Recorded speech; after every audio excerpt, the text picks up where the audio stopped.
life. Mom called me her miracle, her last breath of hope. I never realized miracles can grow teeth. We owned a vast country house, swing in the yard, bread in the oven. From outside, paradise. Inside, thin ice. Her love came with commandments. Never open the left hallway door.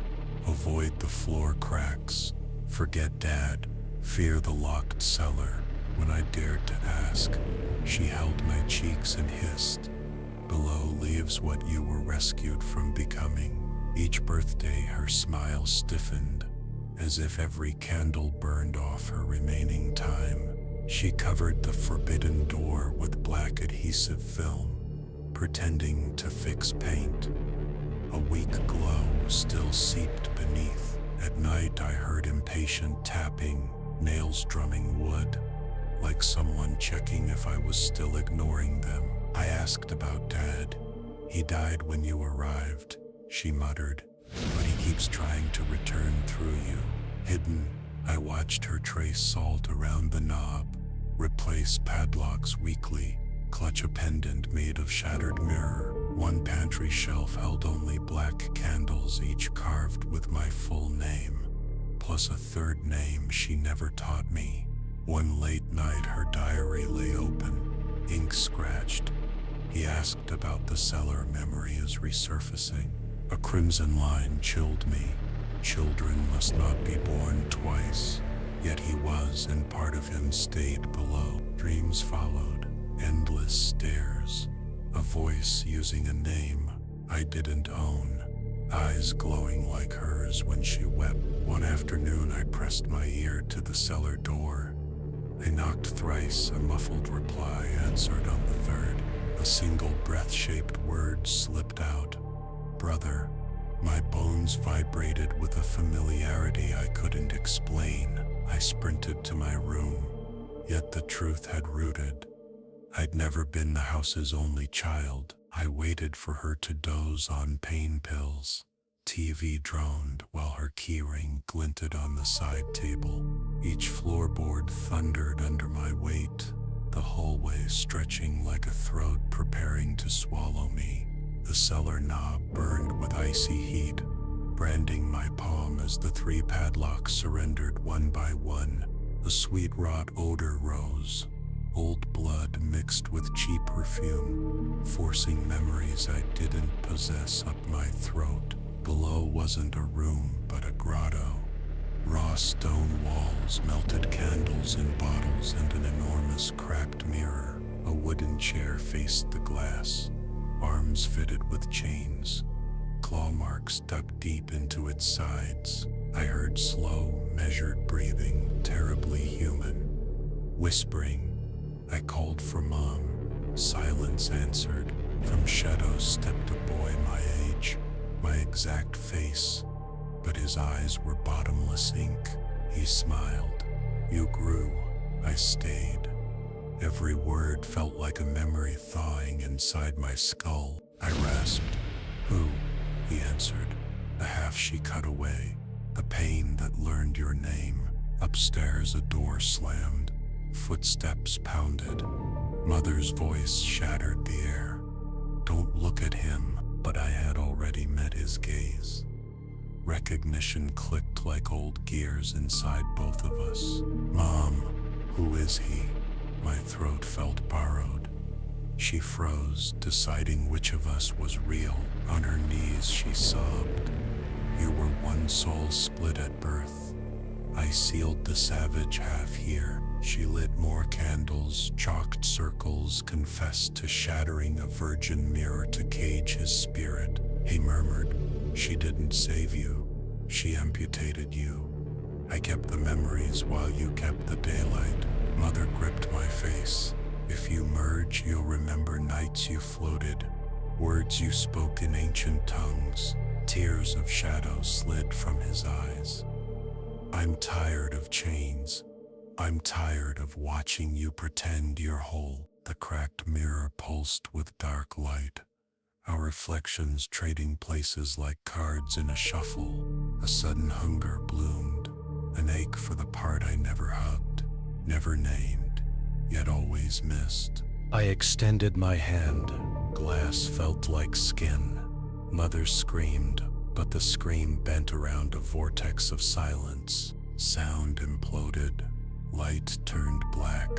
For a blink, I felt myself crack open and drink something vast. I woke on the cellar floor, alone. No candles, no chains, no mother. Only dust and spider husks. Upstairs, the house wore cobwebs, windows broken, as if no one had lived there in years. Sunshine returned. Birds sang, yet everything felt reassembled wrongly.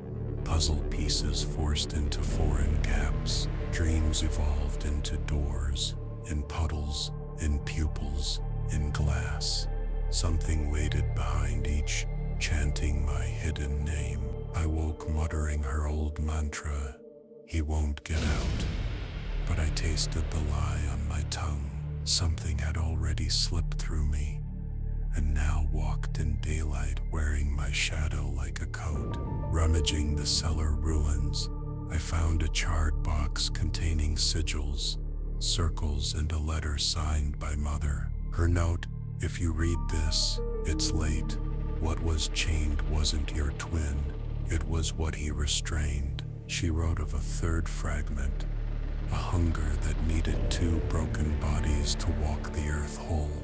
The letter ended, "You are bearer, key, and mirror." My pulse echoed those three cursed titles. After that, every surface shone wrong. Water, glass, phone screens showed a tall, faceless thing smiling with voices. People began forgetting me. I greeted a neighbor at dawn. By dusk, she asked if I was new on the street. In photographs, I appeared as a smeared silhouette, as though the camera rejected my reassembled existence. Sometimes across the street, I spotted another version of me, still patient, measuring the world. At last I grasped it. Mom wasn't shielding me from the cellar. She shielded the planet from what nested behind me. The twin was only a cork. By freeing him, I uncapped the deeper thirst that had waited since birth. My voice grew layered, two tones overlapping.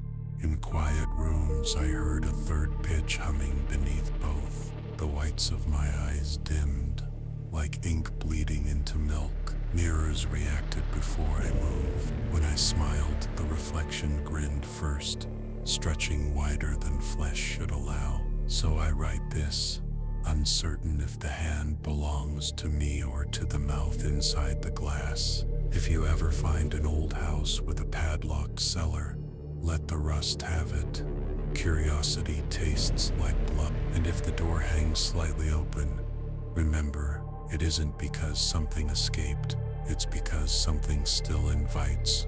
I'll sign only with the letter M because names have power, and mine is no longer singular. Footsteps echo behind me while I write. They match my heartbeat, but land a fraction after each thump. The ceiling light flickers, casting two overlapping shadows where only one body sits. Across the room, the mirror fogs as if someone exhales from the inside of the glass. A whisper rises, not yet whole. The words taste of rusted keys and candle wax. I count heartbeats. There are 3 rhythms now, weaving an unfamiliar waltz under my ribs. Hunger gnaws, but not for food. It craves memories strangers haven't made yet. Outside, streets empty when I step out, as though the city rehearsed avoidance. In strangers' pupils, I glimpse doorways opening inward, revealing corridors that smell like my old cellar. Every sunset, my shadow stretches farther, merging with others until sidewalks look like broken spider webs. I shatter mirrors, yet find reflections in doorknobs, spoons, tears.